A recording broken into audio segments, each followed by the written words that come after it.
The views and opinions expressed in this program are solely those of the individual speakers and do not necessarily reflect the views or positions of Beneath the Cowl podcast, Cosplay Alliance, our partners and affiliates. This episode may contain coarse language and sensitive subject matters. Viewer and listener discretion is advised.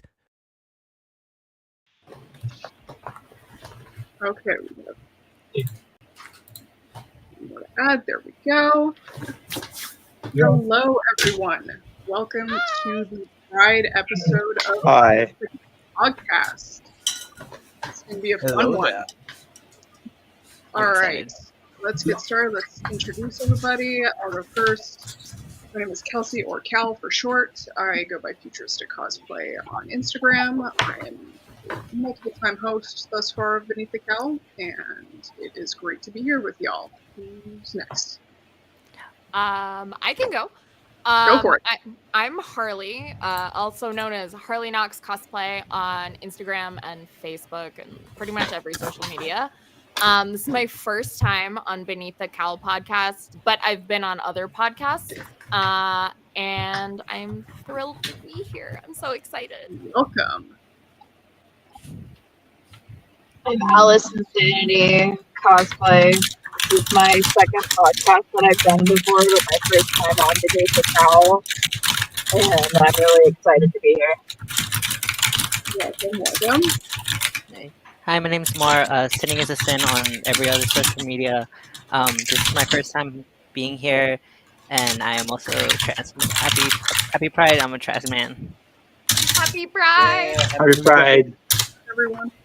Okay, who's clacking in the background? Can we bring that down a little bit?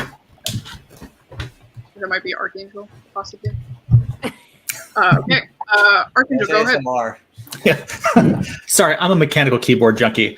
Hey there, Elena, Archangel Diaries from all of your favorite platforms. I am the co-owner and founder of Once Upon a Con, a competitive Pro Tour cosplayer, known for, I guess, everything armor.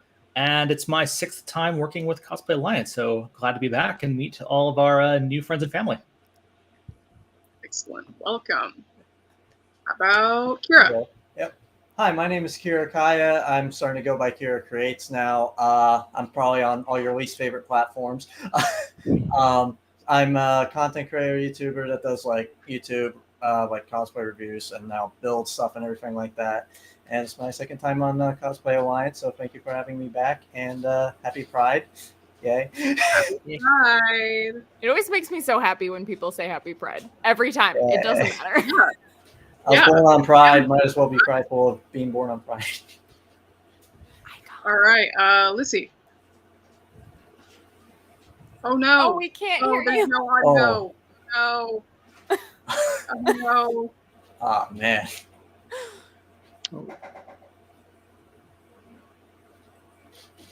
Try and go out and go back in, maybe? Let's try that. All right.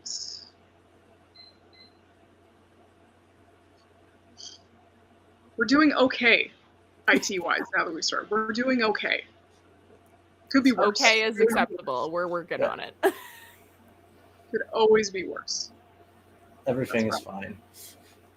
Everything is Everything awesome. is on fire. Everything is fine.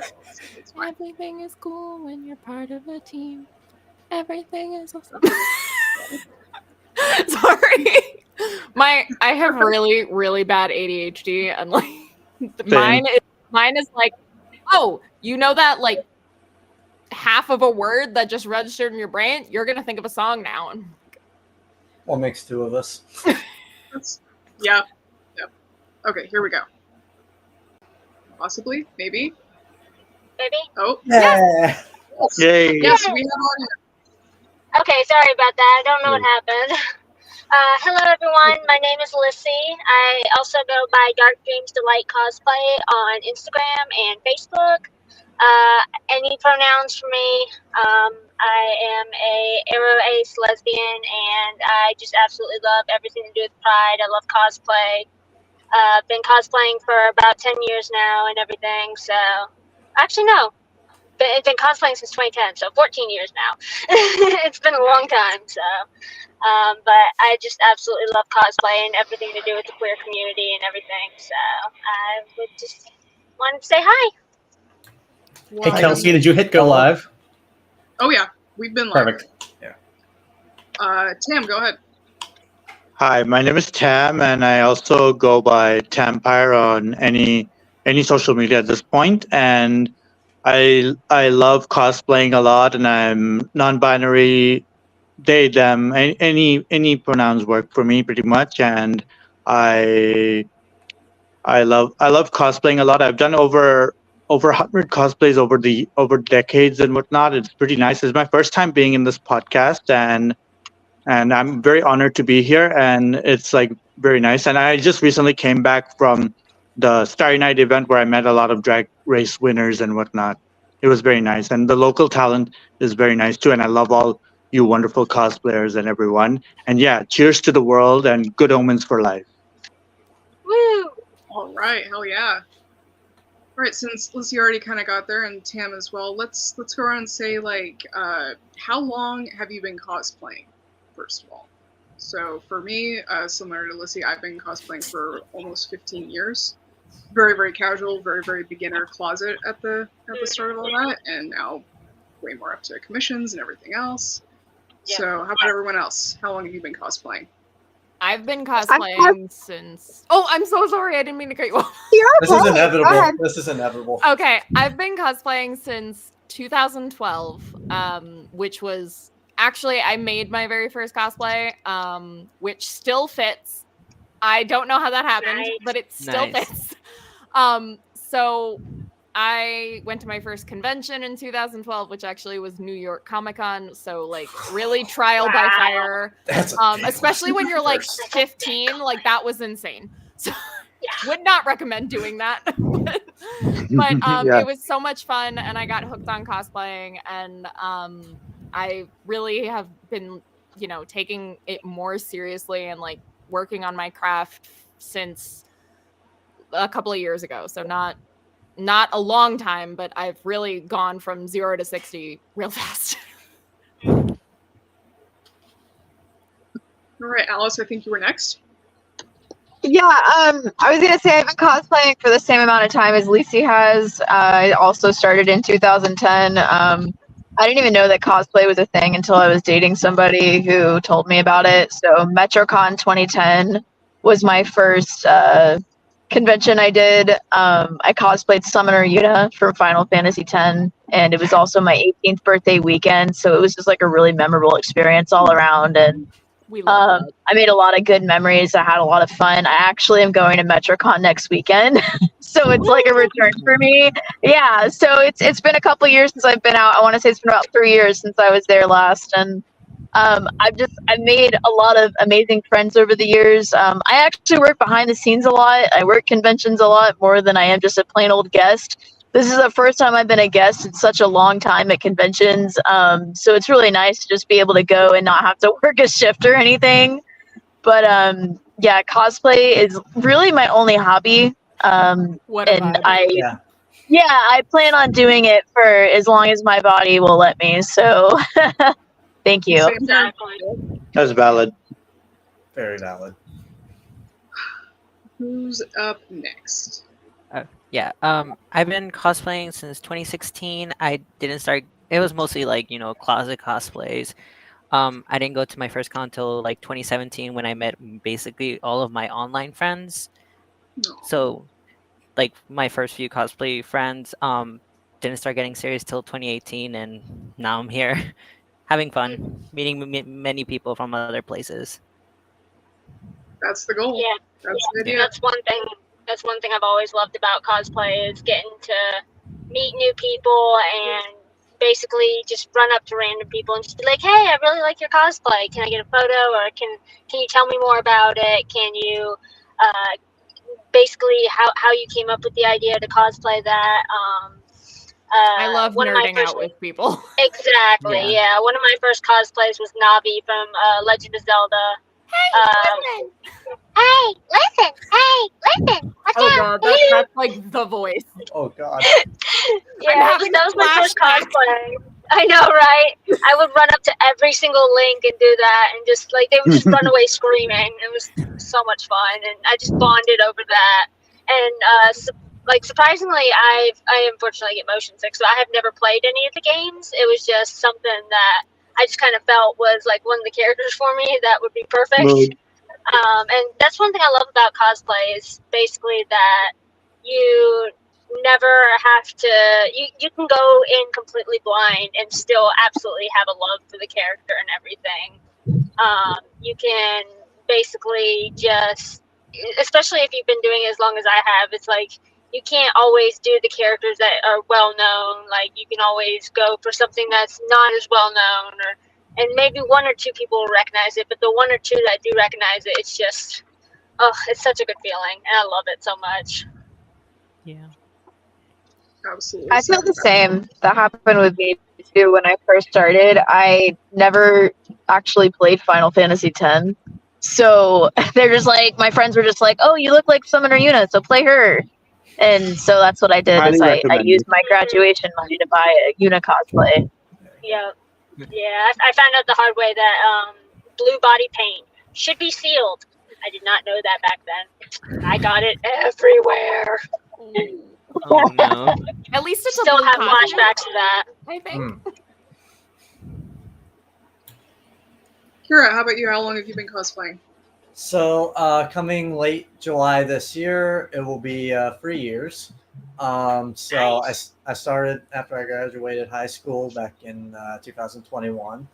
Oh god, you're making me feel old. I know. I feel old. I just turned 21 this month. I feel old. I don't know what's wrong with me. Oh my god, everyone's babies.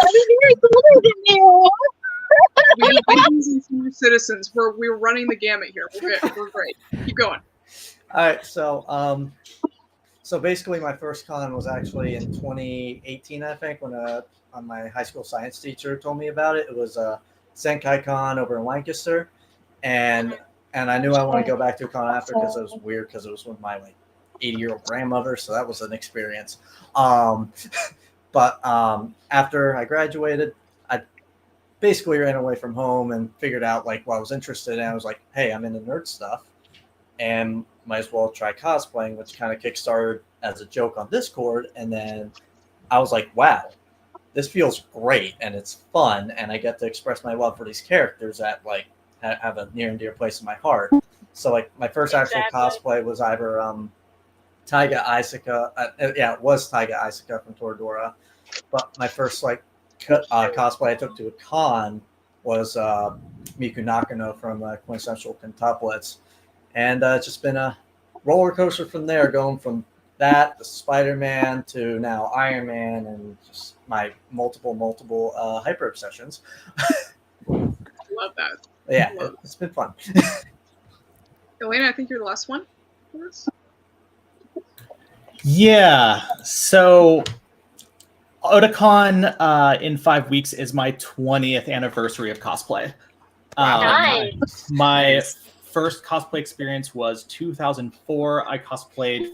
I remember my lineup. I did Sayuki Genjo Sanjo on Friday, Jen from Samurai Champloo on Saturday, and then Sunday we had the entire captains and lieutenant captains from Bleach. I went as Lieutenant Aizen on Sunday. Nice. And I want to, man, I've seen everything from glomps and yaoi paddles to Hetalia to 5 generations of Shonen Jump coming through. Yeah. But it's been fantastic to watch and be able to observe and teach and mentor so many amazing cosplayers that have come throughout the decade. Now 2 decades of being a cosplayer and watching all of you come out and do things that we never thought about, and looking at even where the pro circuits with all these amazing things at BlizzCon and DragonCon and the Crown Championship over C2E2, people went to Warbler and EVA because it was cheaper than working with the real thing, and now there's so many more things you can do with that than the real thing, and it's just phenomenal to see where the industry has gone from I guess, an entertainment perspective, and how much of an impact the LGBT community has had both in steering cosplay as this really unique safe space where like we are fairly protective of each other and we take care of our own. And there's no room for bullshit or malicious intent or neglect or any type of negativity to come into our space, because we've seen the ups and downs and what the negative and the toxicity does to the community. So it's really exciting to see more people up and coming, and like you younger kids. I say kids. I'm 37 and still doing this. That feels directed. And it's. I'll be 32 next month. I'm 32. I'll be It's very 33 next refreshing year. seeing all I'm of you. still I'll be 34 in July. Babies. July, Only baby. 2 of us are in our 20s. Like, if you just turned 21, I'm literally old enough to be your mother. Yep. I am literally a cosplay mom. Well, I'm up for My mom's adoption, so I 34. mean, You're my kid. Congratulations. yay! I mean, hey, we're both going to Otakon, so hey, I'll be seeing you at Otakon, Mom. I'm at AFO and MetroCon the next 2 weekends. Yeah. Hey, Oh yeah, I don't think I said my first con was Anime Week in Atlanta, and I've been going to it every single year ever since. And that one at Comic-Con in Birmingham, Alabama, I've gone every single year, and they just hold such a special place in my heart for picking up new friends and seeing, like you said, the next generation of cosplayers come up and everything. It has changed so much. Yeah. It really has. So much. yeah, Gosh, I've the long never thing seen, used to be a thing. I've done The my ball research pen? on the There's ancient more than archives. just eBay that I can use. I think let's try and like combine the next 2 questions I had. It was, how has cosplay helped you discover more about your queer identity, and how does being queer and a cosplayer intersect for you Oh, personally? somebody dropped. Oh no! Oh Oh, we lost someone. no. Oh, we're back. We are so back. It's fine. We're Okay. so I'm back. Let's do the questions again. I'm going to kind of combine these 2. How has cosplay helped you discover more about your queer identity, and how does being queer and a cosplayer simultaneously intersect for you personally? So just kind of combine the 2, see what works best for you, and go ahead. I'll kick it off. So I am, like Lissy, I am a Arrow Ace lesbian, butch lesbian. I cosplay multiple queer characters. My main one, I would say, would probably be Batwoman, Kate Kane. But it really, since I started so long ago, it really kind of helps me explore all the different facets and all the different shades of the identity that I've crafted for myself, because a decade plus ago, I briefly flirted with the idea that I was bisexual, and then as certain events and certain experiences took place, I said, okay, no, my identity is I am a lesbian. That's what I am. And cosplaying characters that I've looked up to, that I've in media, in comics, superheroes, all that kind of stuff, really just kind of solidified that for me and really gave me the comfort and confidence in my own identity. So it's just been a really wild journey, especially because in the beginning I was doing most closet cosplays, that sort of thing. I wasn't really looking into the diverse aspect of characters that I liked, and I wasn't really expanding into the whole rainbow of queer characters that are out there. And once I really started exploring that, it really helped me forge my own way with my own identity. So it's been a really kind of symbiotic relationship. And for me, I do a ton of gender bends, a ton of crossplaying. I crossplay almost more than I cosplay. And that just gives me, as a masked butch, that gives me so much gender euphoria when it comes to cosplaying male characters. So yeah, it's been a wild ride from start to finish, and it's not over yet. Who's up? I'm going to be the oddball here and say that I've not actually cosplayed a queer character yet, but I do have several on my list. I'm still interested in doing Bombshell Batwoman. which is a really big one for me. I know she's like a lesbian. And I have actually Bombshell Batgirl, the Halloween version, tattooed on the back of my thigh. So, and I just love the Bombshell series. I love Harley Quinn. I was letting the Harley Quinn kind of die down before I went back because I know everybody had been cosplaying her for years and years and years, and I just don't want to be another Harley in the wind. Just do it. I know, it's on my list. I really want to do the Arkham City version. And then Raven from DC, she's also on my list, and I personally feel like she's queer, and I totally ship her and Starfire versus Starfire and Robin. Same. So they're on my list. I've been out since I was in my freshman year of high school, but I haven't had the chance to do a queer character yet. They are on my radar. I do like that there has been a lot more representation lately. I love what they did with the Harley Joker and Harley Ivy storyline. I feel like, yes, Joker was definitely an abuser, and Ivy and Harley are just a lot better as a couple versus her and Joker. I come from a lifetime of abuse pretty much, and so to be able to see like Harley in a positive light just gives me hope as a person, especially like dating and what have you, especially in our day and age. Like women deal with a lot of abuse, and as somebody who has suffered that myself, being able to see that in something that I love, because I have both Harley and Ivy tattooed on myself because they mean a lot to me.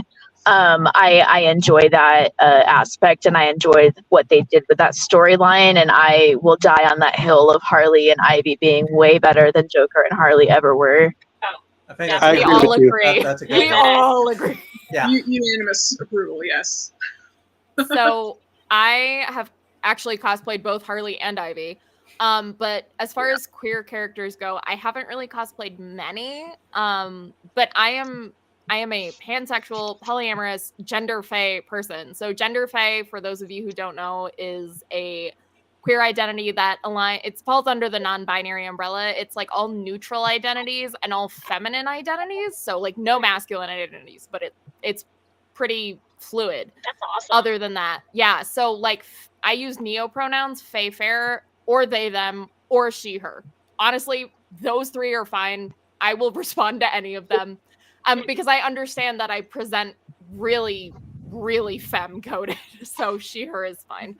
But like cosplay has really been a journey for me, because when I first started, I was like, I'm straight.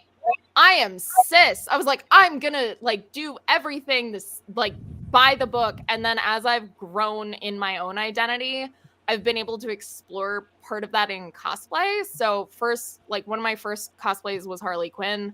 And I was like, okay, so like maybe this is the gray area of, for me, it was a gray area of like being into, women or like femme presenting people. I was like, oh, this is new. Maybe like it was something where I could like get away with it in cosplay. And then I realized, wait a second, this actually feels right.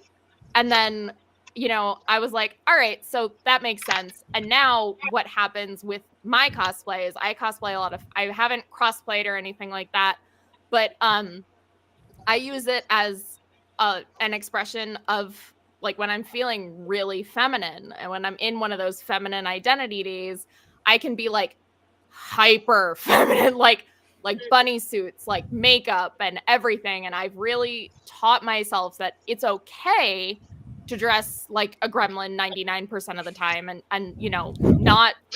not identify with a gender and, be completely neutral 99% of the time. But it's okay to, express yourself, even if, that day I'm like, I really don't feel feminine. I can still be like, you know what?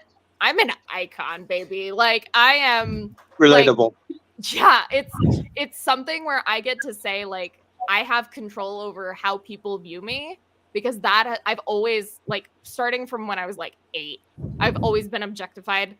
And like I like Alice Insanity, I come from years of abuse, and like it is so empowering to say like, no, you're not going to look at me in whatever way you want to look at me. You're going to look at me the way I want you to see me. The way like it's not for me, it's not about like it's about how I feel, because obviously I'm having fun, but it's not about what other people are thinking about my cosplay. I'm like, you know what?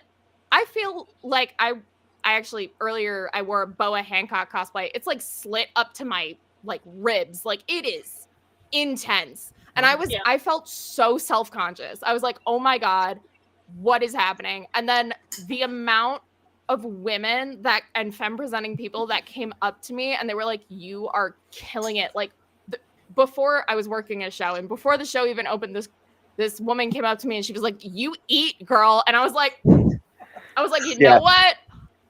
Thank you. Because that to me, like, I didn't want to be necessarily perceived as a woman. I wanted to be perceived as, you know, fucking hot. I was like, I wanted to be like on point. And she saw that. And I was like, okay, that's amazing. Because like, even though I feel like crap in this and like I am so self-conscious, like I basically hid behind my booth all day, she was like, you know what, you need to rock it. And that part of community is really what I found when cosplaying queer characters specifically. I get a lot of people who are like, you know what, like you're killing it. Like I get a lot more compliments when I'm cosplaying a queer character than I do when I'm cosplaying like a canonically straight character, which like honestly the queer community just knows. They just know how to support and lift up. And I think that's what's so important about having queer people in the cosplay community, because the internet is a bad place, my friends. It is a cesspool. It is horrible for a lot of people who are not, you know, stereotypical. Real life is way better. Yeah, it's like for the stereotypical, not like size 0 Instagram models, it's not great on the internet. And having a queer community that is like, you know what, we're gonna defend you, we're gonna like hype you up, we're gonna make you feel like $1 million freaking dollars for real. And they don't back down. I have never, I mean, me personally, I'm sure they're argumentative queer people, but like I've never gotten into an argument on the internet with a queer person, because I'm like, listen, like you may have a different opinion, but like we're cut from the same cloth. Like we get it. We're already dealing with struggles outside of whatever is going on right now. I'm not gonna cause you more problems by being a jerk. I'm just gonna say, you know what? You're doing you. You're killing it at doing you. And, you know, leave it at that. And even if it's like you don't get that camaraderie, you still get mutual respect, which is so important. Mm-hmm. Yeah, exactly. I totally understand that. One of it was my most revealing cosplay was Ryuko from Kill la Kill. I love Kill la Kill. Yeah, I did that at Dragon Con this last year, and I plan on bringing it back. But it was just the utter empowerment that we got, because my friend was doing Yuko? I was Ryuko, and she was Satsuki, and we were so self-conscious at first, and then like as soon as people started coming up to us and being just like, oh my gosh, you are amazing, like, because I always kind of judged myself by how I look and everything, and I was just like, I don't have the body type for this, I'm too small to do this, like, so like being able to pull something off and actually have people come up and be like, you're rocking it, like, and as someone who doesn't always fit the gender norm, and as someone who basically can go from gender fluid from one side one day straight to the other side the other, doing like Nagisa from Assassination Classroom, which is also kind of like a cross dress kind of crossplay and gender bend, all that kind of stuff. So getting to play all sorts of the spectrum, and just no matter what you wear, just kind of having people come up and being like, yes, you got this, is just so empowering. And like, I've never had any issues with the cosplay community. I know a lot of people have and whatnot and everything, but it's just always been very empowering. And of course there's always going to be one or two or even many bad seeds out there, but the ones that I've always ran into have just been so amazing and so empowering, and it just makes me want to keep continuing on and showing the next generation what could come up next. So and what like you piggybacking off what you said, it doesn't matter where you fall on the gender spectrum. Exactly. Normally, it doesn't matter what you're dressed. It doesn't matter if you're cosplaying the opposite gender, a gender that you're not a part of, or So whatever. People will appreciate the effort and the quality and the fact that you went, like, you Can are confirm. rocking it. Like, that is so awesome. And like, that's what I love about cosplay. Yeah, and even as like a closet cosplay, like just something that you thrifted, which is how I started out, was like my Navi cosplay was literally just a dress from Walmart and a pair of wings and some blue socks, and that was it. And just doing that, and people being like, "Oh gosh, you rocked it!" Like we know we can, even if some people couldn't tell what I was. Like it just they're like, "Oh hey, you went out and you did this." Like that is amazing.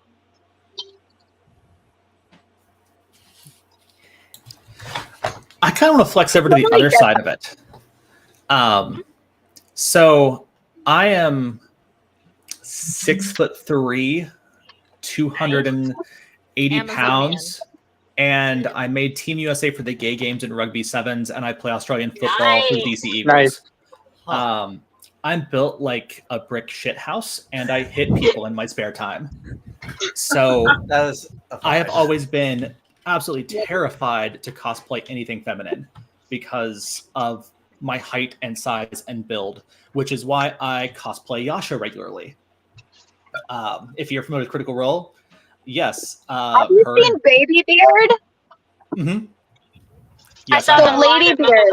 You could totally do Lady Beard. He's built like a house, and he wears these cute little kawaii outfits. And I think that you would be great at that. That'd be awesome. So, and I just dropped one of the pictures in there, but I realized after working on the Gajinka stuff for Nintendo Mag, where we did a crossover series with Witches of the Coast and the D&D stuff for basically taking starter Pokemon and making a D&D class out of it. So I did a Feraligatr Barbarian.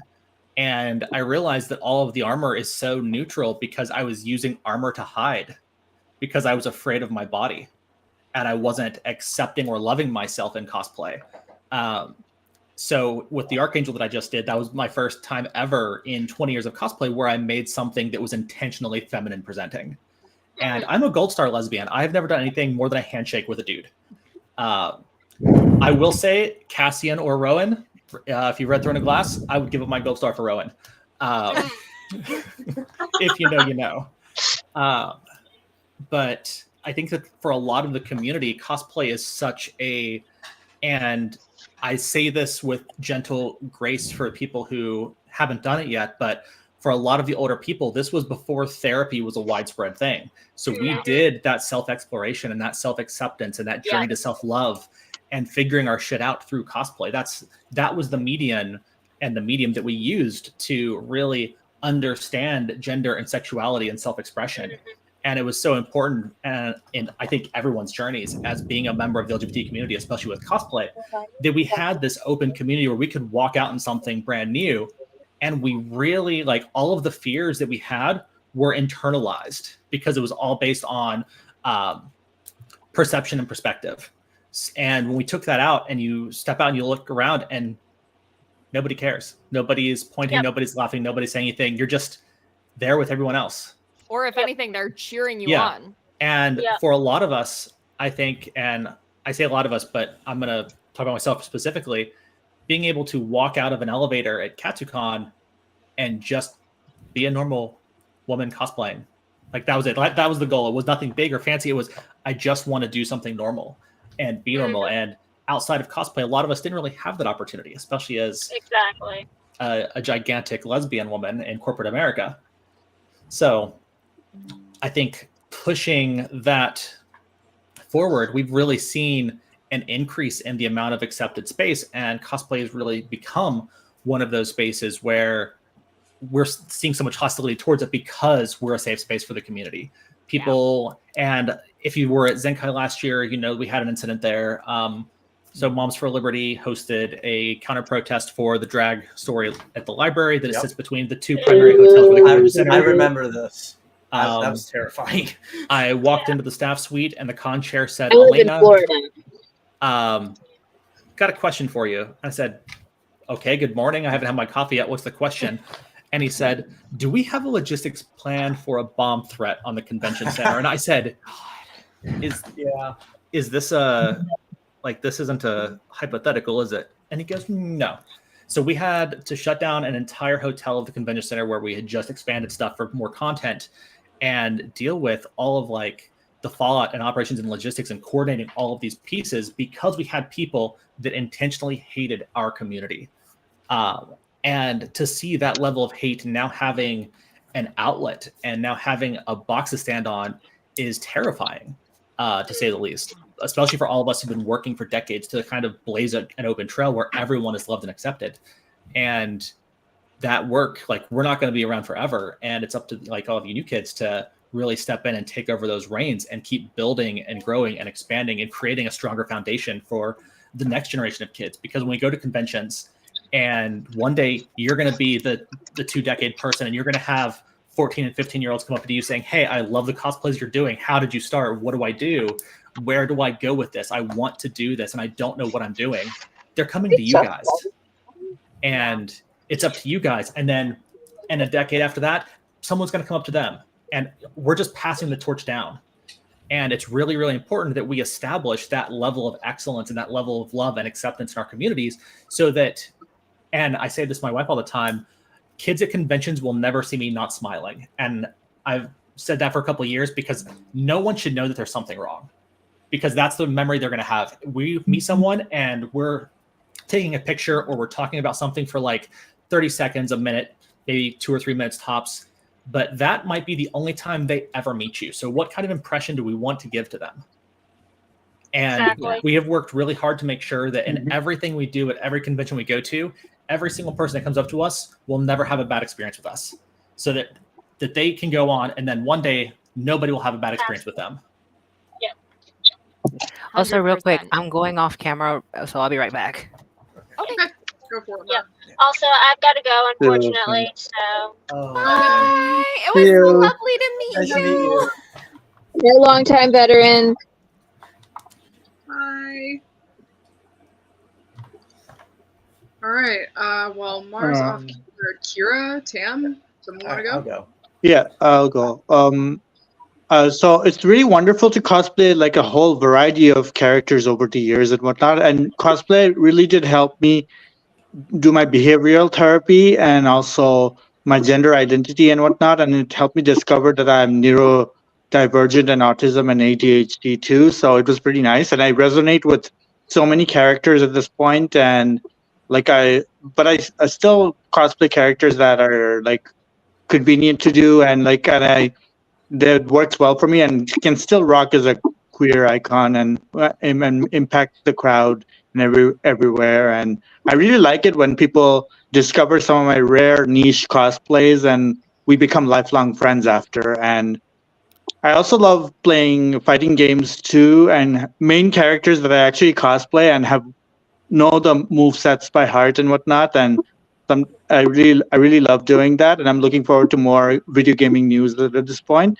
And my first ever con that I went to was Anime North and Fan Expo in Toronto, and I really enjoy cosplaying a lot of characters there. But lately, these over the years, at Anime North, consecutive years, I've been cosplaying lady characters, and they're pretty strong, and I really love doing that. And I also, ever since 2019, I got into Good Omens. It was like a many decades after I was born in the 90s.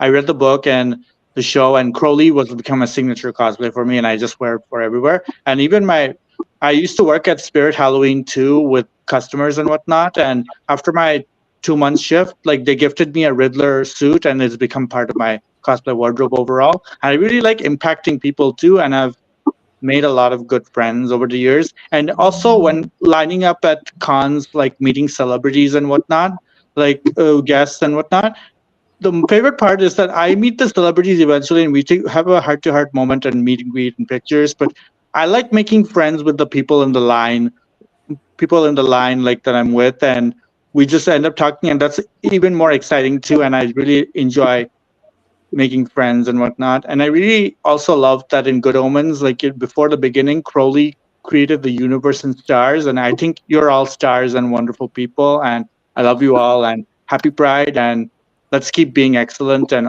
we're not going anywhere. And I love all of you. And like it's like wonderful. And I'm proud to be in a relationship with my partner too. And I'm poly. And we're all poly and whatnot. My partner, he's like my Azuraphale to me, and he's like very busy with work lately, and and and we've been through a lot, and he's like doing wonderful, and we look forward to more of our dates in my July birthday month, and yeah, it's pretty nice. And my family is currently away and stuff, so I usually look after the house and whatnot. And I'm becoming my family's parent at this point too, and it's kind of fun because my mom and dad were the youngest in the family, and they gave birth to the oldest person like me. Like so, and my sibling doesn't cosplay, but he is very supportive of me. He's the first person to like support me as a LGBT person. Like he was the first person to support me as an LGBT person and whatnot, and then my family followed. And yeah, you're all awesome, and I hope we keep on thriving and doing what we love genuinely and having fun. That's the key word. You too, Sam. Right back at you. Thank you. Here, go for it. All right, so when it comes to queer characters, I haven't actually done any yet. Mostly femme, Spider-Man, and Iron Man. But with cosplay, my gender identity and my sexuality. So far, I know that I'm pansexual because I will like you, and you are hot regardless of gender, and everyone is just hot. So it's a problem. Yeah. Are you sure that's a problem? I don't think it is. When I'm as awkward as I am, it's a problem. Yeah. I am also very awkward, and I've only recently, I was only diagnosed with autism a little over a month ago. So that would explain some of the problems I've had. But pertaining to cosplay and my gender identity, so growing up, I was in a very sheltered, very right-wing and abusive household. And I kind of dealt with that by myself for 18 years of my life. And so I was very closeted. And my mom even one day sat me down on the couch, grabbed me by the shoulders, and was like, "Son, promise me that you'll never be gay." Oof. The worst. Yeah, wait until she finds out my first kiss was a trans girl. But anyway, but yeah, really sticking to him. Yeah, just pretty much. Rebellion. That's only the half of it, but I'm not going into that. But so yeah, when I turned 18, I got out of the house and basically ran away. So I got out of that situation. So basically, me not knowing that I had autism and thinking I only had ADHD, me being in a sheltered life that had very little social interaction because I was also kind of sheltered in school and special ed and at one point almost like a solitary confinement in elementary school. Oh. I did not develop very good social skills, and that translated in the past 4 years. And so cosplay, I kind of discovered it a little bit in my freshman or sophomore year of high school, but I didn't really get into it until I moved out, and it kind of started as a joke on Discord to mess with one of the Discord mods of an anime figure server. And then I got that first femme cosplay with Taiga, and I put it on, and I was like, wait a minute. Hold on, I'm hot. Hold on.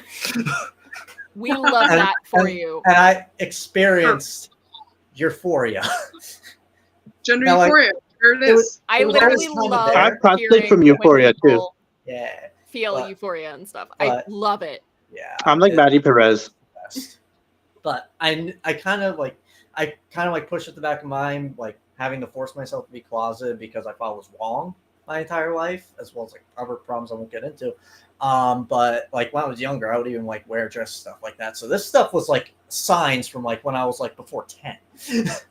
But yeah, so that happened, and I started becoming more comfortable. I was like, wait, I'm a girl now, but then I also feel more masculine at times. So now, I'm currently still going through that journey of figuring out, am I trans? Am I a girl? Am I a guy? But I'm just you know what? I'm gender fluid. One day I feel more masculine. But that's the thing. You never have to choose. Yeah. That's the greatest part, especially with cosplay. You never have to. You can do everything. You can do nothing. We're on our own side. Yeah. So you can like do anything you want forever. There you go. Yeah, I learned that much so far. Yeah, I'm still like kind of going through that journey, and I've basically like been like very by myself with it for the longest time. It wasn't until kind of recently I started like getting like closer friends and stuff like that were supportive and everything like that, because even early on in my cosplay journey, especially like last year, like I butted heads with a lot of people because of the developing social skills and like identity crisis, stuff like that. A lot of people want nothing to do with me, which is fair enough. But I started recently going to therapy to like trying to get some stuff figured out. I feel a lot better now, and I'm better with socially interacting. I feel a lot more confident as myself because when I do female characters, I just feel, of course, that rush of euphoria and this just huge boost in confidence. Especially when I'm doing like more risque cosplays, like I'm starting to like get more into that because I have a slight hyper obsession with Playboy bunny suits. Same. Yes.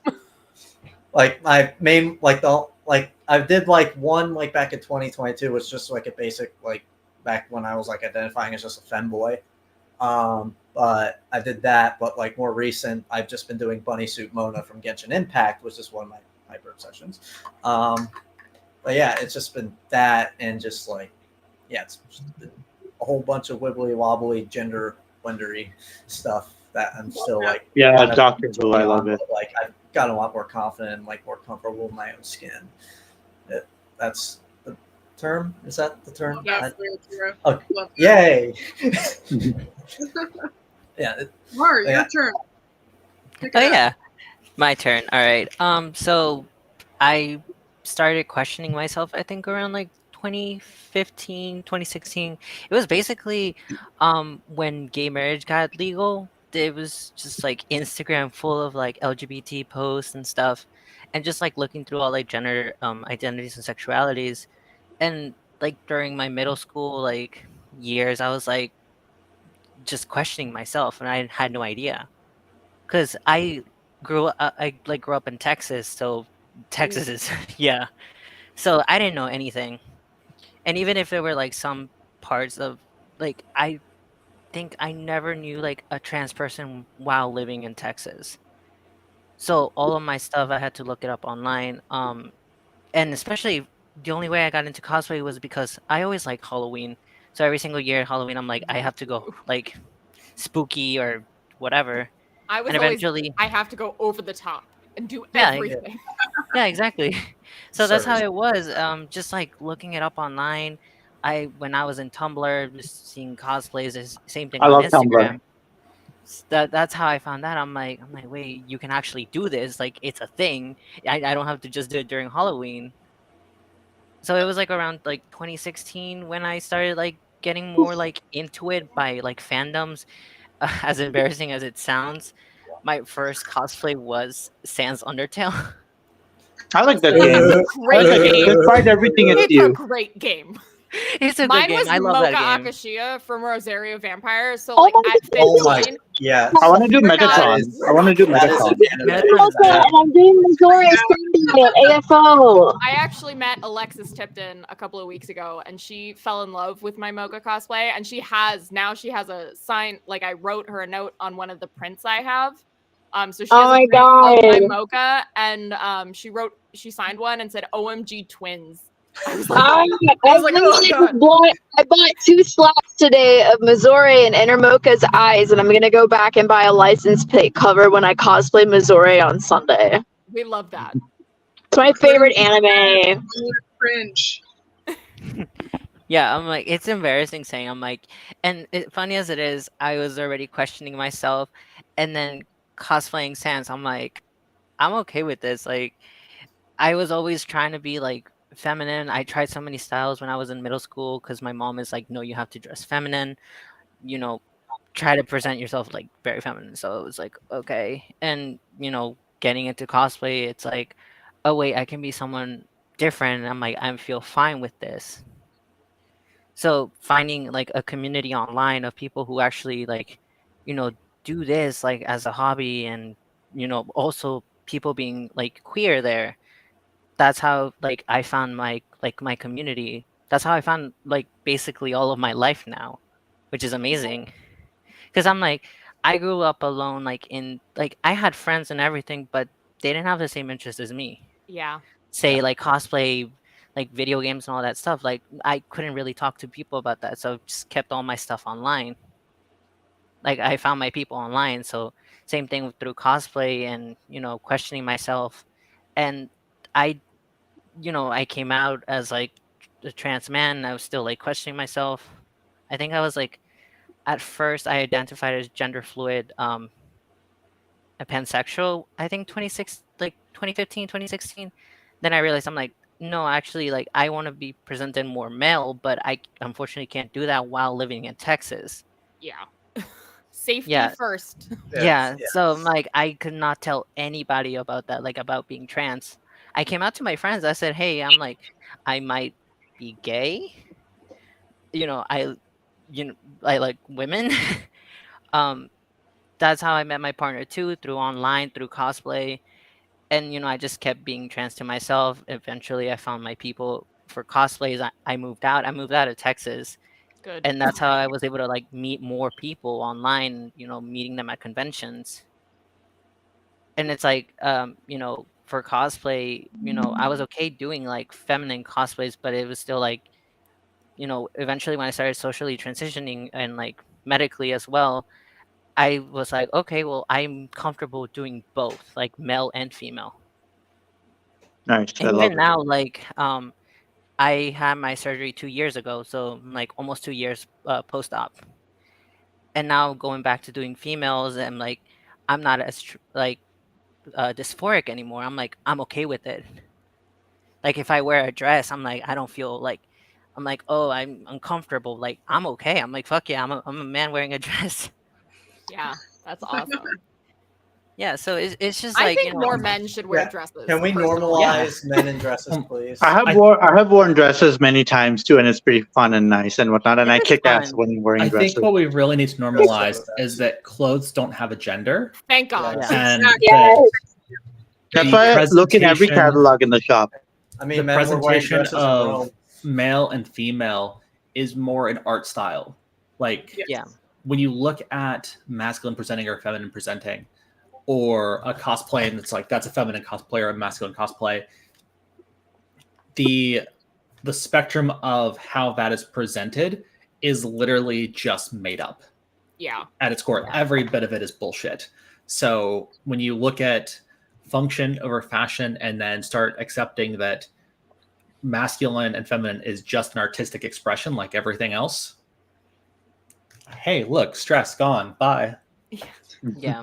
When my husband first got his first kilt, which is still like a coded masculine thing, like a kilt is still coded masculine, he was like, wait, this is like so I was like, yeah, this is wearing a skirt or a dress. Like this is exactly what it's like. Cause he's like, I have airflow? Like what is happening? And I'm like, dude, like I need you to understand this is literally just wearing a skirt. And like I'll be honest, I know you need this like male thing about it, but like you could 100% get this from wearing a dress from Torrid or a dress from Walmart or just like wherever, just wear a dress. Like from probably mid-March through early November, if I'm not in cleats or cosplay, I'm wearing a sundress. Yeah. I'm wearing a skirt right now and it's amazing. I am wearing a skirt because I had load in today. So I had to dress practically. I feel so I know when I was a kid, I cut all my hair off because I had gotten hairbrush stuck into it.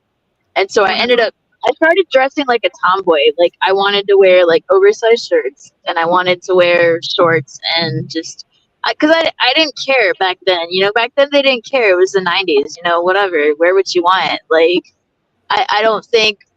I think my dad even told me one time, he's like, I don't care if you're a lesbian as long as you're not having sex with boys. And I'm just like, what does it matter to you what I'm doing or not doing, you freaking weirdo? Like, either way, my dad was fucking weird, man. Sorry, pardon my French. But I mean, I liked being able to wear oversized baggy clothes because I've always struggled with my weight like my whole life. And being able to like have access to like larger clothes, and it's just like it's whatever. Like I even remember one time going to the fair and it was so hot but my hair was short and you couldn't really tell if I was a boy or a girl, and my mom was like, just leave your shirt off, and I was like, okay. And I walked around and nobody said anything because that's how it was back then. They didn't care. Yeah. Like, and I almost miss that. Like, I'll still wear oversized shirts to this day to like go to sleep or whatever. It's like somebody was saying earlier about being a gremlin like 99% of the time, and I'm like, that's how it feels to be goth. It's like 1% of the time I'm queen of the night, and then the 99% I'm like in some weird, crazy, oversized shirt talking about bisexual Mothman or something. Mothman supremacy. Mothman mentioned. A massive chess piece. I always hate the selfie from moth, Final Fantasy. I think Build a Bear came out with a Mothman plush recently. Yeah, they did, and it sold out before I could get it. I have a death head moth, and I have baby Mothman from Squishables, and I'll show you guys my little Squishable too. I have her name is Moth. And because I have this moth on my chest here. Moth is mothering. I don't know if you guys can really see it, but I've got a moth tattoo on my chest. It's my chest piece. It took 2 years to finish, but I'm proud of it. Nice. I have like a shark. Worth it. I have 50 tattoos. Worth it. Yeah. I have one, and it was a white ink line piece on my rib, and I sat through it without crying or doing anything. So my artist was really surprised because I didn't even take a break. I get it. I've been kind of interested to get I've got the top of my feet done, so I understand, and my sternum when I got this chest piece done was also a pain, so I get it. Yeah. I've thought about more and more getting a tattoo, but I want to get one like on my forearm. That's literally just a badge that says Mark 42 for that guy behind me. Nice. Hell yeah. I think that would be a pretty neat one as a first, like ease my way into it before I get hyper obsessed on another. It's a gateway drug. Yeah. A lot of things are gateway drug. I got one skirt off Amazon. I don't have any tattoos, but I use like fake temporary tattoos. Like I use fake temporary tattoos for cosplay reasons, and I've also Photoshop edited some tattoos that are related to my cosplays and whatnot. But who knows? Someday I might get it. I love the Spider-Man temporary tats. They're my favorite. No, I've got a Japanese street art Aquarius on my shoulder. Nice. And that actually is blue that comes down, and we're working on a full mermaid scale arm sleeve that has the rainbow flag as the scales, and then the blue from Aquarius will fill in everything else around it. I love that. Iconic. I love it. Right now. But it's because it's all. I've got a huge Pokemon sleeve. I love Pokemon. I have a lot of plushies, like even a rare shiny Rayquaza one. Oh heck yeah! Nice. And the Suicune and Vaporeon are my favorite. I want a Bulbasaur from a claw machine too. That's cute. Yeah. I have a Suicune plush and then I have 3 Gengar plush. I love Gengar. My partner gave me a Gengar plushie as a gift. I need a Gardevoir plushie. So bad. Plushies are also a gateway drug. Yeah, I know. I have like 2. I'm getting there.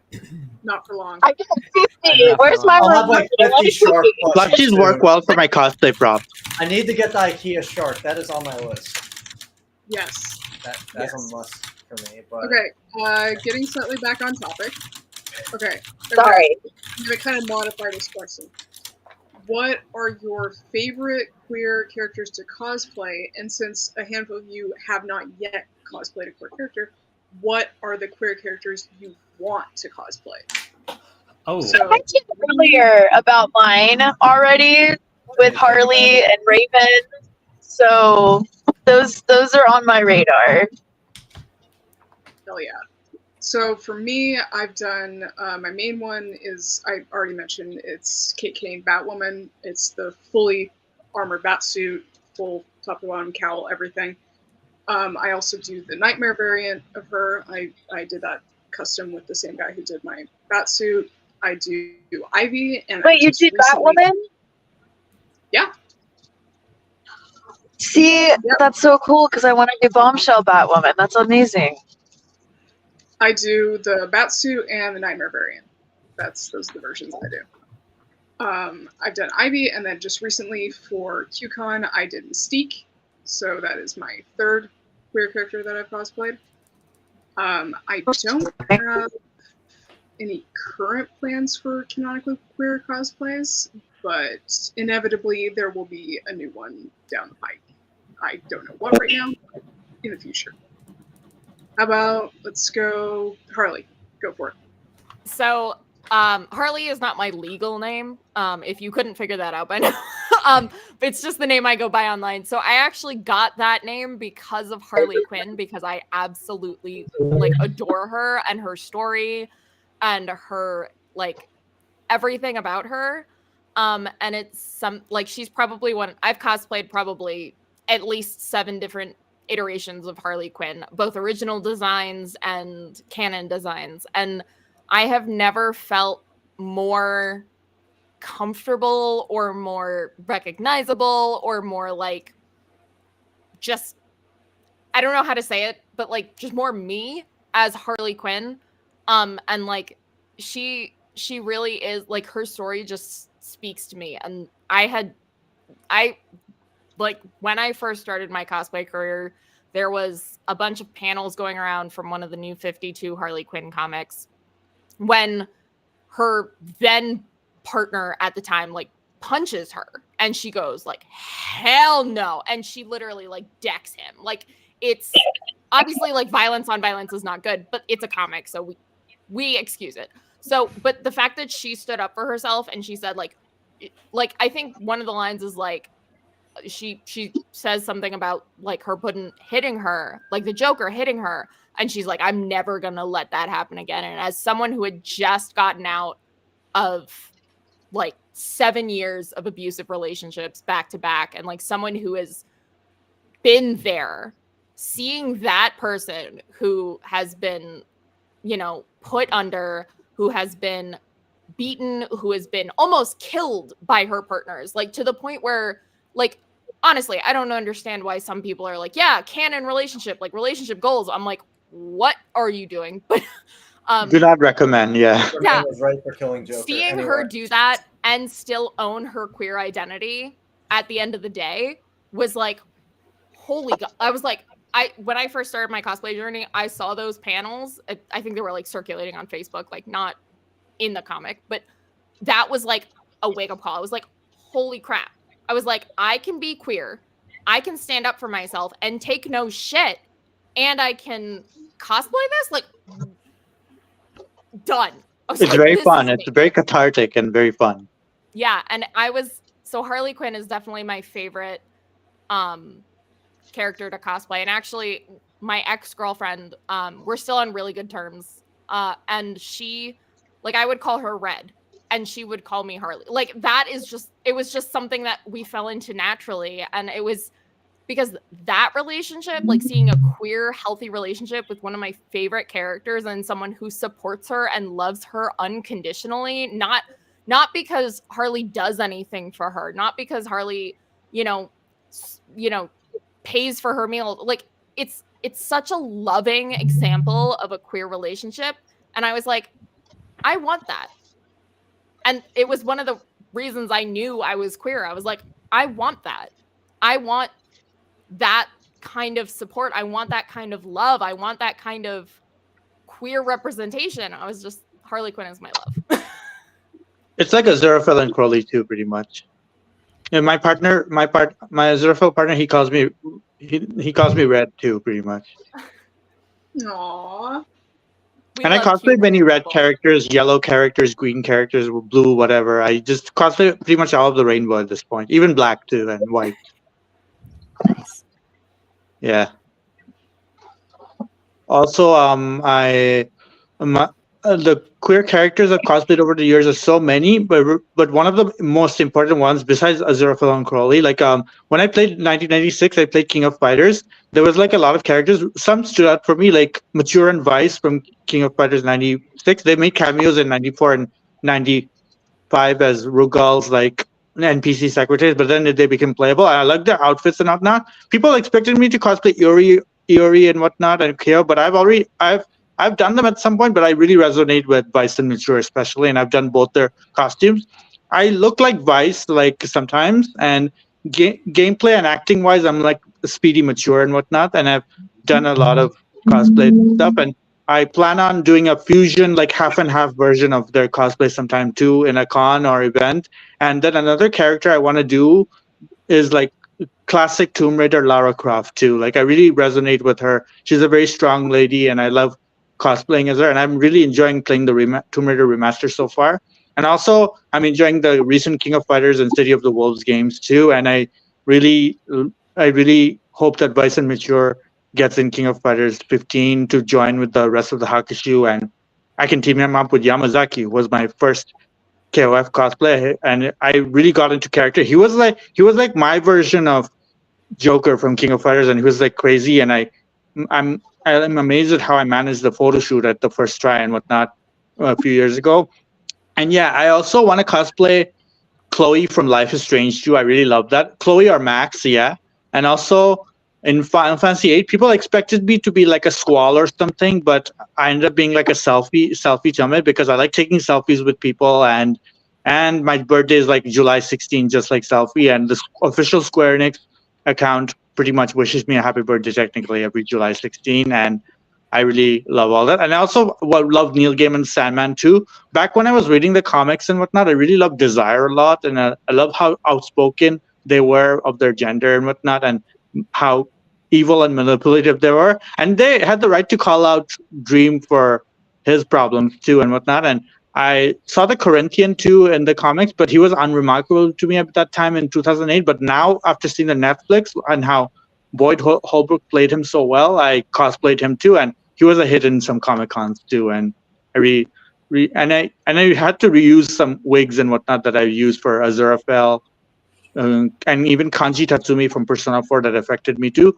And yes, I have done a Shadow Kanji cosplay at my local bathhouse too when modeling, and I get paid to do my modeling too and whatnot. It's pretty fun, and I really love the characters, and it's pretty nice. And I also utilize my screen printing habits to make shirt logos for my characters and whatnot, and it's pretty fun. And a queer character I wish I could cosplay is probably Ballister from Nimona, because of the armor and whatnot I want to build, and that'll work for Crowley too. And also here's a fun trivia. Another demon in Good Omens who looks like Vice from King of Fighters and is played by Miranda Richardson, Shax. I'm the first person to cosplay Shax's promo outfit before Good Omens season like 2 aired, and it was pretty nice. I like her, and she was like a character made like for fun. I agree with Crowley's rights more than her wrongs, but it's kind of funny that in Shax in the 2 penultimate episode and last episode, she was the first to appear in the credits. So technically, it lines up that I was the first to cosplay Shax in Good Omens, and I love that so many other people are cosplaying these Good Omens characters like Shax, Furfur, Gabriel, and I plan on doing Beelzebub for Halloween too, because in a way, I love being the Lord of the Flies and whatever, and I like that the brown actress was like recast in season 2, and I'm like, that's like me pretty much. And I also have a crush on John Hamm's Gabriel too, and yeah, in a way, I see my partner as both Aziraphale and Gabriel at the same time, and yeah, it's pretty nice. And I also love Final Fantasy X too. It shaped my life the way, like how I see religion and stuff and whatnot. And Final Fantasy X, I'm proud to say that Final Fantasy X and X2 are some of the games that I platinumed and whatnot, and it was pretty nice. And X2 is like a queer game pretty much, and it has so many cosplay ideas and whatnot, and I'm glad so many people can do this now and everything. And yeah, like I would love to do more Final Fantasy characters too. And that's awesome, Tim. That's awesome. Likewise. Who's up next? So I don't know why. So I said I wasn't sure, and then this just goes to show how neurodivergent I am. I forgot that I'm working on a whole freaking Yang cosplay for Otakon. I have the arm in progress. Love that. Yes. So, yeah, I was introduced to Ruby back in high school from an old friend, and I became slightly hyper obsessed. And then the season 4 happened, and then I got out of it, and then I got back into it, and a rewatch with a friend, and we started watching season 4. And we were just like, okay, let's just skip 4 and 5. And then I was like, you know what? Because I remembered Yang being like my favorite character in the show because like she was a bit hot headed and like all that. I'm just like, yeah, it's kind of me. But yeah, it's like some other qualities that for some reason my brain is not braining right now. But yeah, so if I would pull the trigger on doing that, so I'm currently working on that. The arm is in progress. I 3D printed that and I'm post-processing that right now. And the guy who actually modeled that for me, Chase, said that he'd be popping in. So Chase, if you're here, hi. But yeah, I'm kind of like going like for my own thing with it because like I'm taking inspiration from like I believe the volume 4 look where she has like the cropped leather jacket, the biker pants, the boots, and the yellow tank and all that. So like I'm going off of that, but I kind of swapped out the weird neck thing for a neck gaiter. But yeah, I'm doing the arm. I'm also doing the shotgun bracelet. I'm doing that with Ruby cosplayer at the con on Sunday. So I love Ruby. Yeah, Ruby is like, Ruby's good. yeah. I don't know why I completely forgot. I want to do Crow someday. I want to do Crow someday. Oh yes, Crow is daddy material. So, and I'm a Crowley too, so I might as well do that. Listen, Crow could marry me. Okay, I would. I agree with you so much. Yeah, I would say more, but I don't think I want to. This is a safe space. Don't worry. Let's keep it PG-13. Yeah, no. Yeah, keep. Yeah, yeah. Okay, who's up next? Elena, Mar, who's up? Probably me or Mar. Go yeah, for those it. are the only two I'm done. I mean, Vaishni from Ruby was fantastic, but I think that in terms of my favorite gay-coded icons cosplay, I've got to go back to my Sunday casual cosplays with my wife, where we walk around in matching shirts that say, "It's a cousin thing you wouldn't understand." What? Yes, we do. No. Sailor Moon? Yep. Hey, I'll be right back. Closet Neptune and Uranus cosplay in it's a cousin thing you understand. If you don't get that reference, I get it. I don't know if you saw this, but like Viz US like actually confirmed canonically that they're girlfriends, and I saw that and I was like, yes. Man, it took a while, but yeah, finally got to it. Forever. But between that, doing Bo and Yasha, a couple other lesbian ones that we've done, and it's just fantastic to it's doing a couples cosplay is a whole different type and style of not just cosplaying but interacting with people, and it's a lot more emotional management when you're on the con floor. But in terms of ones that I'm going to be honest, I think there's no way that Elspeth is not gay, hands down. General Elspeth is bi-coded at best. And I think she's probably on my hit list of things we just have to get done from a comic to kill. There are a couple other ones that are in up-and-coming animes that we've seen that we're like, maybe. And on the other side, we look at someone and we're like, there's no way that character is straight. Like, if you've seen Witch from Mercury, come on. Tell me someone in here has seen Witch from Mercury. Oh, God. Sounds familiar. If you are looking for... And I'll say that, hands down, across the pandemic, the Gundam Witch from Mercury had the single best soundtrack of any anime that had been published. Across the board. It has a prologue episode 0 that is the single most heartbreaking 25 minutes of anime I've seen in probably the last 5 years.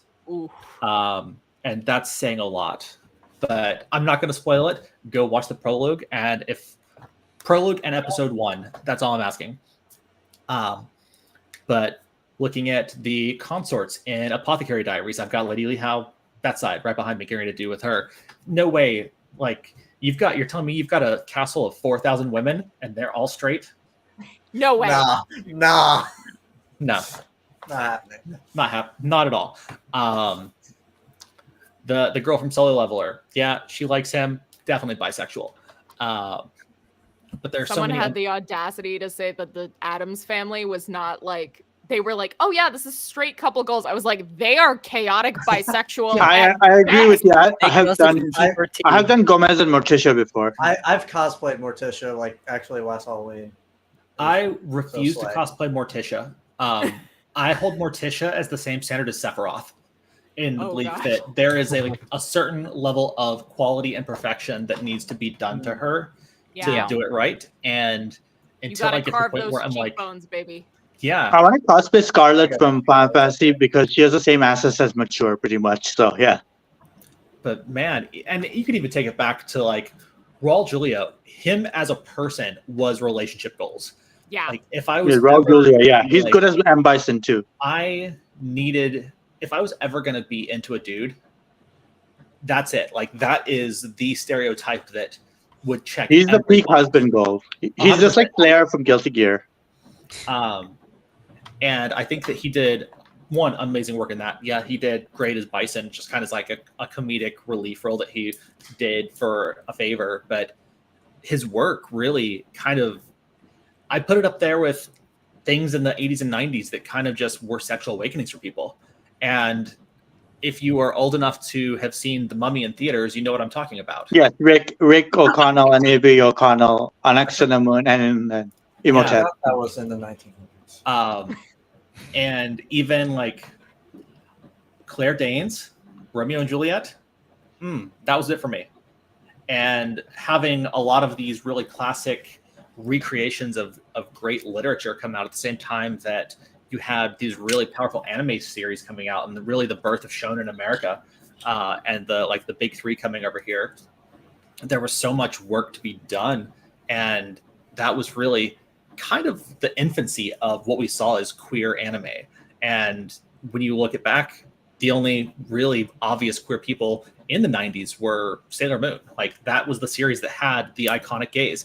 And if you ask anyone, what were the iconic gays of the 90s? And they don't say Neptune and Uranus, they're full of shit. Like, that's it. The answer is I love Neptune and Uranus, and also Mars too, and Venus.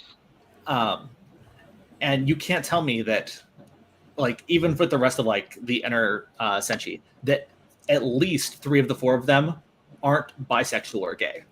I did Tuxedo Mask before too.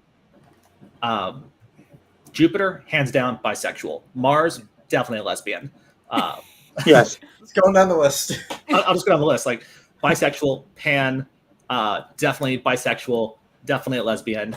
And then you get to the back half and you're like, yep, lesbian. I like Zoisite too. You're a lesbian. You're all lesbian.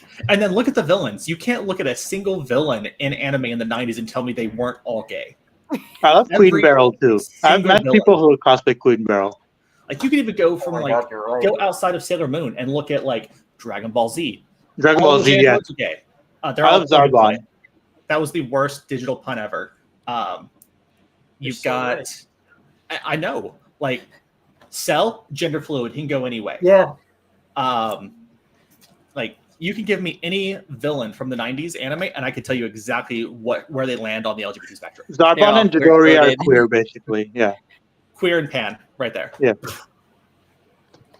They're all like gender goals at some point. This is amazing. And if Sailor Moon, if she herself wasn't required to have a male figure rescue her, she'd be poly, 100%. Yeah. I think I'm one of the few Tuxedo Mask. I'm one of the few Tuxedo Mask cosplayer who actually wore a sailor skirt with the variation. Nice. This made me want to watch Sailor Moon. Vincent, Cowboy Bebop, definitely gay. 100%. Let's close it off. Card Captor is the brother, and his boyfriend is gay, pretty much. Tim. Yeah. Mark, go for it. Oh, okay. So I was looking through my whole list of like cosplays I've done. Almost every single one of them that I've are just like in just LGBT. Like, I think one of the first few that I met my partner like in like 2016, like online. So one of our first cosplays together was Ruby and Sapphire from Steven Universe. Love it. So that was like one of like us together, and also just like their relationship. It's like, you know, like, hey, like all queer relationships are not perfect, So this was like a good representation for us in a way. And also make it funny, we're both the same height, so like we're both short and we just fit them so well.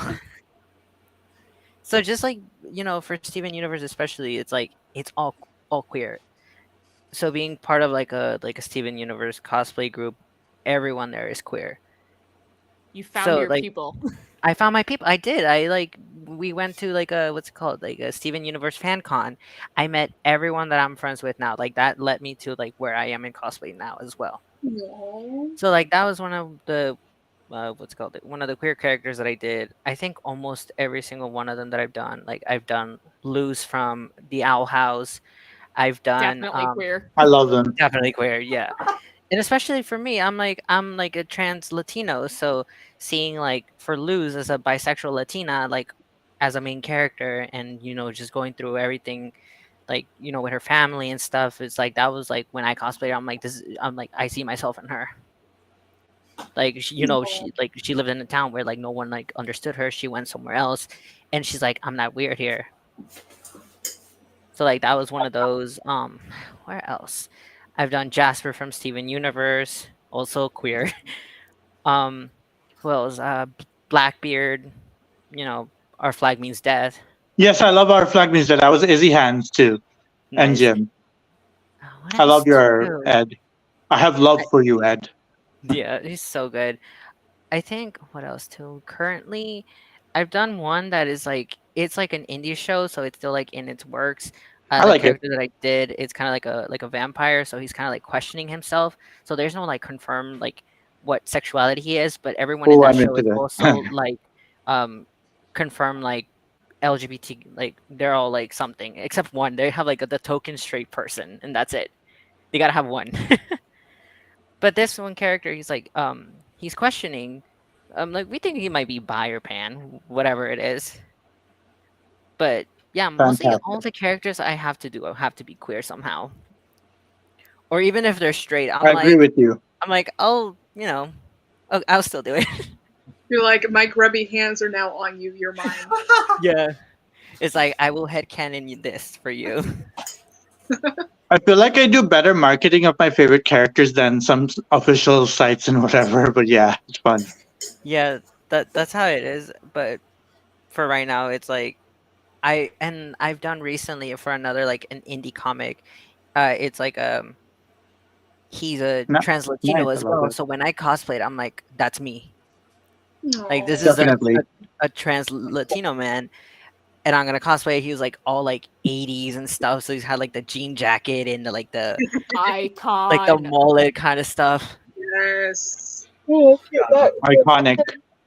More Yeah. brings me back. What else too? From Castlevania, the newer one, Nocturne. I did Old Rocks, same thing. He's like an Aztec vampire who's definitely queer. I think most vampires are just queer coded. Exactly, Like, they not are- even they are intentionally. queer-coded. Like Lestat. My username is Tampire, so that's why. Yeah. Nice. But yeah, almost like y'all have to be queer for me. Even if they're straight, I'm still like, well, Not You're queer anymore. now. I love Interview with the Vampire. Not anymore, bitch. yeah. Yeah, too. You But thought I it don't was a think- straight man, but it was me. Queerness. Your sexuality? I made Yeah. selfie from Fantasy 8 Pan too, pretty much. But I don't think I have anything like planned out that is like queer. I like to redo my same characters just because I find comfort in them. Valid. But yeah.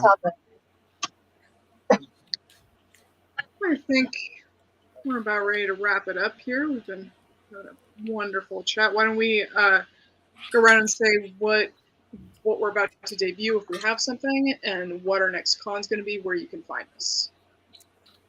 I let's will see. start Yeah, because go for it, Harley. I actually have a show tomorrow where I will be a guest. So really excited. It's the first time I've gone to this convention, and I am actually debuting a new cosplay tomorrow too. So I am debuting Zatanna. Yes, I love her. And actually, I will be updating her and re-debuting a different version, Young Justice version, at New York Comic Con this year. So that's exciting. But the convention is Undiscovered Realm Comic-Con in White Plains, New York. So I think they actually have a lot of Hell of a Boss voice actors going as well, which is like super cool, super awesome. So that's upcoming for me. And then I have a bunch of other shows like later in the year, but those are way out there. What was the question? Because I totally missed it. I'm sorry. What's up, Alice? I missed the last question. I'm sorry. We're wrapping up. We're just going around saying what we're about to debut if we have something, and what the next show is. Okay. I'm currently at AFO. I debuted Makoto Najima from Persona 5 today. And next weekend, thank you. Next weekend, I've got MetroCon in Tampa, and I will be debuting Sailor Saturn in my swim Vaporeon. So I've got those next 3 cosplays coming up, so I'm pretty stoked about that. There's other cons and throughout the year that I'll be going to, but these are my most immediate ones. Perfect. Yeah, he has to be here. Oh, hello. All right, for me, I am going to Otakon in like a month. Ish. Yeah, in a month ish. So I'll be cosplaying from this like indie show called Farfetch. I love it a lot. It's the one that has like all the like confirmed queer like characters. And then I'll be going to Queen City to meet the voice actors, or not the voice actors, the creators of that show. So that'll be fun. That's gonna be exciting. Yeah. That's awesome. Is that Henry? Yeah, that's Henry. That's my boy Henry. Hey, Henry. Henry! I love you, Henry. I know Henry. I live in Jacksonville. Yeah, Henry is amazing. Sorry. No, Henry's amazing. We hung out at Katsucon for a bit and some of her No, he's so cool. I know. I was looking forward to going to Oda. It's my first time going actually for the full weekend. I've only gone like once every other year, like just for one day. So I'm excited to go for the full weekend of Otakon. Awesome. I did Lollicon a month ago. That was my first time. It was pretty cool. Oh, they cut off. Alice, I think, is frozen for now. Yeah, I think Alice is. I think she's out of service. Yeah. Unfortunately. Yeah, it's and or delayed. Yeah. Alice, you gotta like mute or redo or something. Kira, go ahead. All right. So, of course, I am also next con, Otakon. We should have a meetup. That would be pretty cool. Hell yeah. But yeah, at Otakon, I'm debuting my aforementioned Yang cosplay on Sunday, and I'm either going to debut, depending on if it comes or not, my Rabbit Hole Hatsune Miku cosplay probably Saturday night. But if Definitely that doesn't, queer coded. yes. But if that doesn't come, I do have a backup, which I was going to do at New York Comic Con, but I might just do at both. Angel Dust's Poison outfit. I have the wig and the outfit. I just need to put everything else together and get boots. And so I'm debuting those and my only ever con during the years. One day at WorkCon because my friend's flying in Washington, D.C., and New York Comic Con, where I'm debuting a Mark 40 shotgun from Iron Man 3. And probably some others I can't think of, but yeah, that's pretty much what's going on for the rest of the year for me. Very exciting. It's okay, Alice. Tam, go for it. My next con I'm going to is probably Pretty Heroes, which is a local con for me. It's Sailor Moon themed. I've cosplayed many characters there, like Tuxedo Mask and Spot from Spider-Verse before, but this time I'm debuting Lara Croft there. And then after an August Fan Expo, I'm going to be debuting my Sedusa Miss Bellum cosplay that's from the Something Amiss Powerpuff Girls episode. It was like the Sedusa Bellum fight was my queer awakening too. And besides him from Powerpuff Girls, I love cosplaying Sedusa, and I built the hair headpiece from a chart paper, and same with Miss Bellum's hair, and I already got her mayor secretary outfit already, so I can't wait to meet Jennifer Hale at the con and show my costume. And also I want to meet Neil Newborn who plays Astorion in Baldur's Gate, and I'm going to pretend I'm like an orange shapeshifter and just magically shapeshift as Astarion and just meet him and whatnot. And yeah, it's pretty fun. I'm looking forward to the cons and whatnot. And then Halloween events as always. Very exciting. Awesome. Yeah. Elena, go for it. I think I'm the last one. Yep. So, Otakon. Yeah. Otakon gang. Otakon. So we've got. I would have brought my Crowley to Otakon if I could, but yeah. Otakon, then we're doing the Dragon Gauntlet with Rain and Revelry in Michigan. It's a Fourth Wing Fantasy Book event. Media weekend for Once Upon a Con, Anime USA. Going to Toronto for an anime convention. Then we're going to Edmonton for an anime convention / book. Yay, Toronto! And then we're kicking off the new year with back-to-back MagFest KatsuCon. So we've got a really strong. I want to go to MagFest. We're doing the same thing then. MagFest and Katsu. That's gonna be Katsu. Katsu's great. Katsu. If you aren't on staff for Katsu, go ahead and put it in your phone. I love Katsu. Until hotel rooms go live for Katsu. Oh boy. My friend's got that covered. May the odds be ever in your favor. The gazebo is a good spot to take photos and everything. Yeah. But unless you want to wait in line. Cosplay premieres. I'm finishing Celestine. She'll be on the floor at Otakon, and then Friday you can catch me in the hopefully now backlit, fully LED winged Archangel on Friday. So if you see my giant winged ass walking around, come up and say hi. Yes. Mind if I just do my you're awesome. Line up quick? Awesome. Yeah. I'm wearing that Friday at Otakon. My next con will be San Diego, SDCC. Hey. Nice. That's a very good one. Yeah, I love it. That I will be debuting a little bit complex gender bent the last night Optimus Prime in a human former variant. I love that. So we'll see how that goes. I am in a Transformers relapse currently, and I just got it in my head. I was like, you know what? I've never done one before. Why the hell not? Why the hell not? So that'll be super fun. We'll see how it goes, and we'll see what the end result is. I have no idea if this is actually going to work out the way I want it to, but fingers crossed it will. Same, yeah. Same with my makeup too and all that. Yeah. Okay.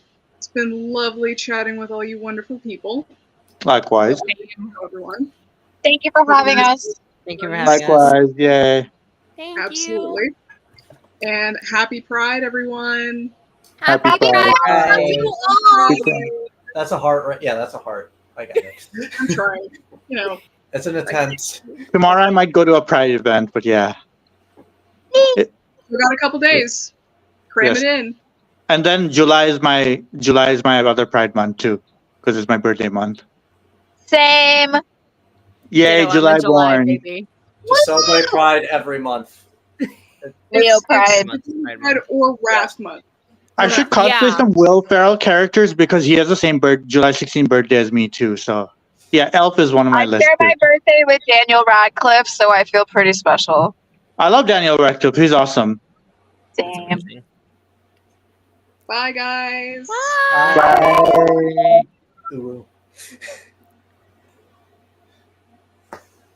If you're watching this episode on YouTube, don't forget to like and subscribe to the channel. Comment below on what topics you would like to see us cover on future podcast episodes.